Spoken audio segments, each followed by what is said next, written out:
In my own story, I've been through a very interesting time in the last 7 years. 7 years ago, I approached one of the biggest banks in this country to see whether a deal could be structured with offshore shares that were owned and to legally find a way of, if you could sell the shares out of South Africa, which involved a whole exchange control deal.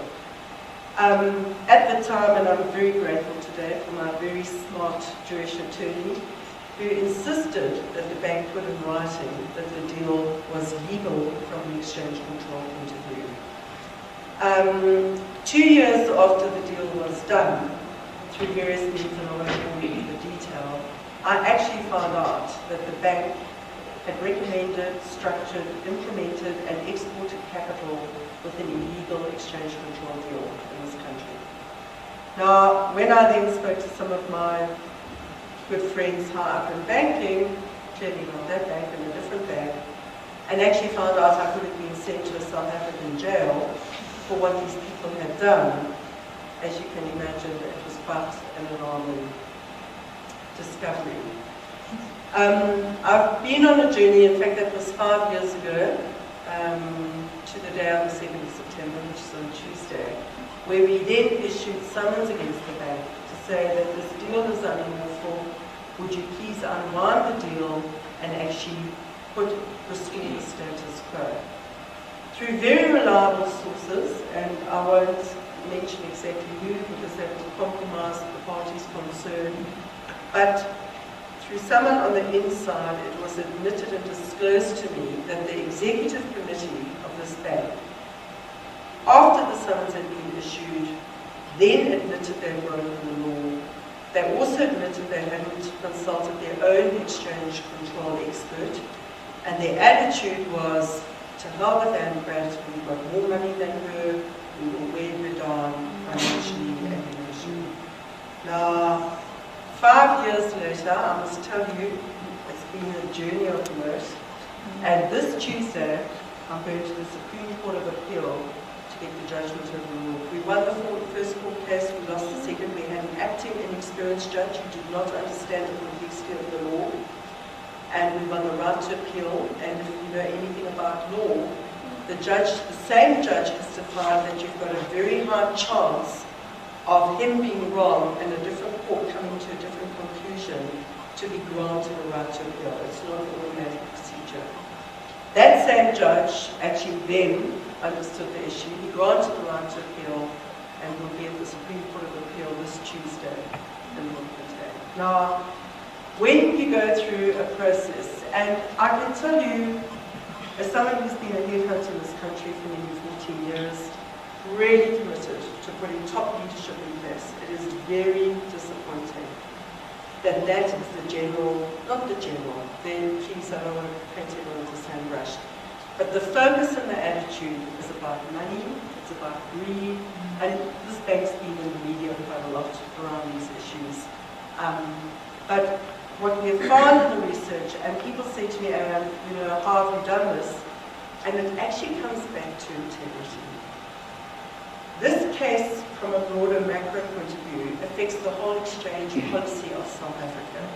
If we lose this case, the Reserve Bank could face litigation from 42,500 South Africans who the Reserve Bank forced to unwind these exchange control deals. And actually, that is the consequence. So it's really about protecting the macroeconomic policy of this country, the exchange control reserves of this country. And when those credibilities actually disappear, it has a huge impact on investment, foreign investment, and local investment. It has an impact on our skills, because people say, Joe, I want to be part of a society that's like that. We know how many people are leaving the country, and every day we pick up calls from clients or briefs to come and find other people because you can't find them anymore. It impacts on employment, because without investment there isn't growth, and without growth there isn't employment. So the consequence of these sorts of issues is really huge for the country. And it's really important that people have the courage and the resilience to actually stand up for what is right. And if I share briefly what I've learned from my own learning, risk management. I will never again go to one institution on any deal, and only ever, even though, and by the way, when I say this bank, it's in the top 3 banks in this country.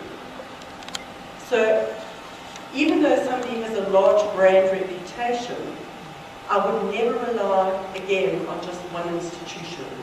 I would always cross-check that with another institution of similar standing in the marketplace to see whether what is being proposed and recommended is credible and legitimate.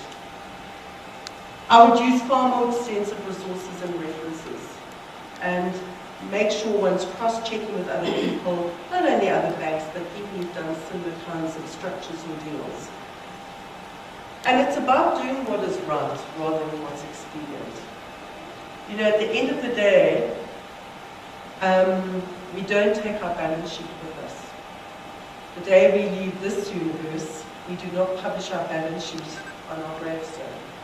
So it's really about what kind of legacy do we leave behind. And what we have seen in our research is that women, because we're not hardworking, because we're not singularly focused, and by the way, I mean, one can't put all women into one band, and that's not my intention at all.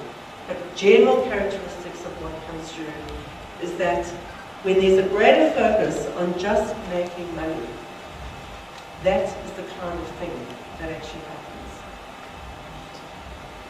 Creates high integrity and strong support systems. I must tell you, and what's quite interesting is that my dear friend and business partner, Tutsi Mamela, is actually flying to Bloom on Tuesday to be with me. She used to be an executive in the same bank. Now that's an interesting statement, and what I want to share with you about that is that when there are social, environmental issues, tough decisions that you're faced with in business, surround yourself with high integrity people who also have a resilience, who will support you through to the end. Because I promise you, those people can't get future right. And when the going gets tough, open up a great bottle of Lily Bollinger French champagne, because every so often you need a good bit of bubbly just to, celebrate some of the process that you're going through. But it is about staying connected to one's high purpose. At the end of the day, we as a business are committed to identifying and placing top leadership in South Africa that will transform this country in a world-class manner. And when you get reconnected back with what your bigger goal is, it's actually a hell of a lot easier to get through the speed bumps along the way. Create mentors, men and women. There's some superb mentors in this country of both genders, of male and female. And it was Colin Powell, the previous Secretary of State in the US, who said, great leaders are almost always great simplifiers. They have an ability to cut through the uncertainty, the debate, and the argument, and to present a solution that almost everybody can understand. And the net result of that is that you get a clarity of purpose as a business, you get a credibility as a leader, and you get an integrity of an organization. And in America, they did some research on the New York Stock Exchange correlating the share performance of top listed companies. And over time, what they found was that organizations that had greater integrity and governance, and by the way, no surprises, those organizations also have a greater representation of gender and diversity, over time produced the better results for the shareholders. They were more sustainable. So if one could argue the business case, there is a real business reason why getting that balance, ensuring that our social and environmental and moral issues are taken care of, is a strong argument to support that.